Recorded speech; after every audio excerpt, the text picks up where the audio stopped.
let me just dive into this conversation. So we can make dogs do stuff, but at some point in time, we got to make them want to do it. We got to make them want to perform. The idea for doing a webinar came to me after a myriad of conversations that I had while I was traveling across the country in August, because many of you have found out that if you send me a question and I can type an answer, I will. Sometimes I send you a video response, but I got a bunch of questions when I had pretty limited time because I was trying to make a lot of miles every day. And I would just say to folks, will you just call me? We need to talk about that. I found that I was giving the same answer, even though the questions were fairly different. One person said to me, my dog's healing is sloppy. And another person said, my dog has 4 UDX leg and she stopped working and is not enjoying the shows. And I found that I was telling those people the same thing.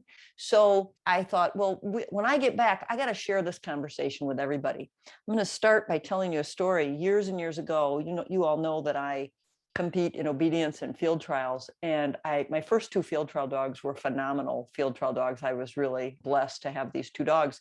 And they were getting older. And I said to one of the old timers in the sport, I said, how do I know when it's time to retire them? And he said to me, well, they quit doing water blinds. A water blind is the hardest retrieve we ask a dog to do at a field event. It is a bird that's already down. You have to direct the dog to the bird through water with whistles and hand signals. And it is the hardest thing we ask him to do for the least amount of reward.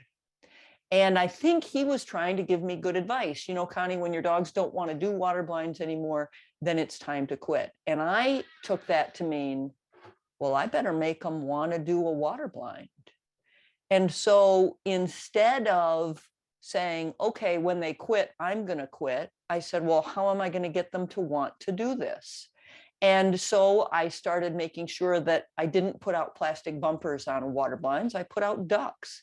And a lot of times I would walk the dogs out with me all around the pond and they'd watch me put the ducks out. And then we'd walk all the way back. That's fairly unconventional. Some of you that run field trials and hunt tests know that. But I was doing this with 7- and 8-year-old field champions because I wanted to make sure they always wanted to do the water blind. And as it was, both of those dogs competed until they were literally too old to compete any longer. And it wasn't because they didn't want to perform. So with that said, as I watched my dogs in obedience, I recognize a couple things start to happen when they get a little bit bored or sour, just blasé maybe is a good word for their obedience routines and their obedience work. And what I was noticing, and this is many years ago, was that the finishes started to get slow. And the dogs would start to go out on scent articles and they would circle the pile maybe 2 or 3 times before they actually went to work. Those were 2 of the things that I kind of noticed just in general as I was watching dogs that I knew had been competing a long time. And so I was watching for those things and saying, how can I make my dogs want to do fast finishes? How can I make them want to continue to work hard on those scent articles? So then I started learning about connecting reward with behavior. And now my training world seems very, very different. So where do we begin? So let's just do a little bit of background. This is my flow chart, how dogs learn. Dogs are problem solvers. They learn by trial and error. We know that when you ask a dog to do something, 2 things are going to happen. He's either going to do it right or he's going to do it wrong. I have made a big deal of teaching you there are 2 kinds of mistakes.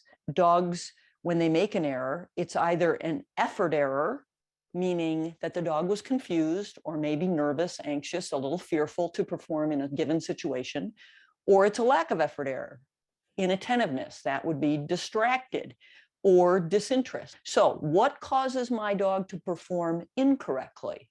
Well, I'm going to tell you he's either confused or afraid, or he's distracted or disinterested. So those are the 4 reasons he performs incorrectly.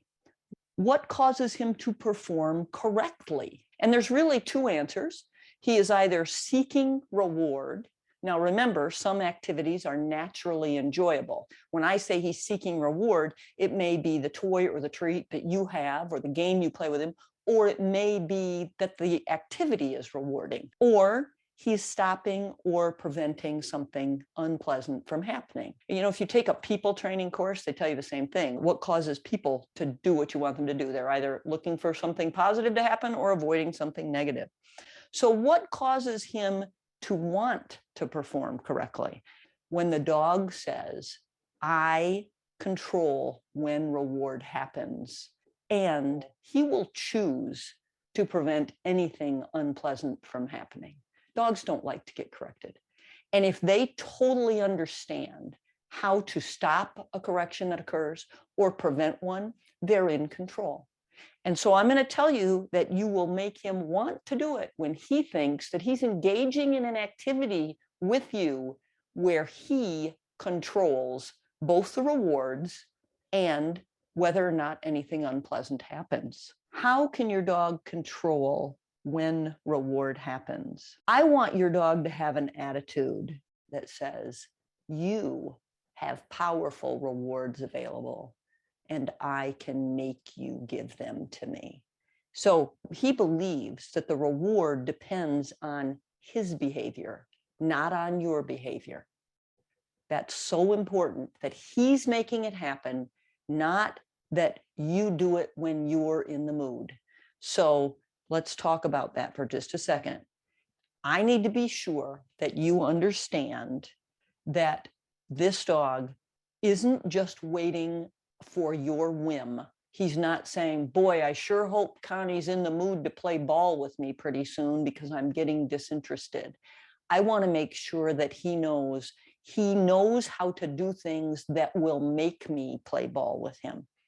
Okay, he says, I can make her do that. And that's why I'm so adamant that you all have an effective reward marker, because that's the bridge that says to him, when I do X and I hear that reward marker, it means I have forced her to give me a reward. And that is so powerful when he believes he's causing it.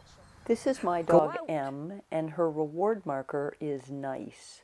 She has been properly conditioned and understands that whatever she's doing when she hears the reward marker is what made reward happen. She reacts almost as powerfully to the reward marker as she does to the toy itself. I have paired numerous behaviors with a reward marker, and the science of a reward marker is such that the dog will start to enjoy the activity paired to a reward marker in this way. On this front, I tell her no to indicate to her that that position will not cause reward to happen. Nice. But look how she reacts to the reward marker. I'm careful not to move. I want her to understand it's her position, her behavior that caused reward to happen, not that I reached for reward. Now I'm demonstrating that I can increase the duration of a behavior by delaying the reward marker. Because I am so careful not to move until after she hears the reward marker, she believes it's her behavior that's causing that to happen, not my behavior. In this segment, I use my reward marker to indicate to her when I love her heel position. Look at her powerful reaction to the reward marker. So I'm going to jump ahead and say, please stop giving him rewards because you feel like it. It's not, well, we've worked a long time, I just feel obligated to give him a cookie. Or you're standing there talking to me and you just reach in your pocket and hand him a treat. He has no control over that. He's at your mercy. When you're training, the rewards come as a result of what he did, not because you felt obligated. I don't want you to walk out of the ring, have all your friends celebrating that your dog did a great job, walk over to the crate and give him a bunch of treats. I want you to connect those treats with what he just did. Properly conditioned reward marker does that. It connects behavior with reward. And science shows us that the animal will start to enjoy the activity that leads to reward. Nice. So how do you make your dog want to perform? Number one, you need a powerful reward. Food, toy, game. You can have more than one. Nice. Rewards must be important to your There you dog. go. Number There two, you you go. condition your dog That to a a reward marker. It can be a verbal, a clicker, it doesn't matter. Good. And number three, using that reward marker, you teach him that you have powerful That's a rewards available girl. and that That's he a can make girl. you give them to him. There are a lot of activities in obedience that are not instinctively enjoyable for your dog. But if you Nice. can teach him that There he's you in go. control, that There his you behavior makes reward happen, you can make him want to perform. Ready? Down. Sit. Nice. At this point, I There think you you should go. have a couple of questions. That a Number girl. one, what That a behavior should you pair with a reward Here. marker? And number two, does it Nice. matter where you deliver the reward? Catch it. Well, I'll be back in a couple days to discuss the answers to those Fetch. questions. Meanwhile, Here. send me any other questions you have so I can answer those as well. Good. It's a new year, a time we set new goals. I'd love to help you reach this goal to teach your Nice. dog to want to perform.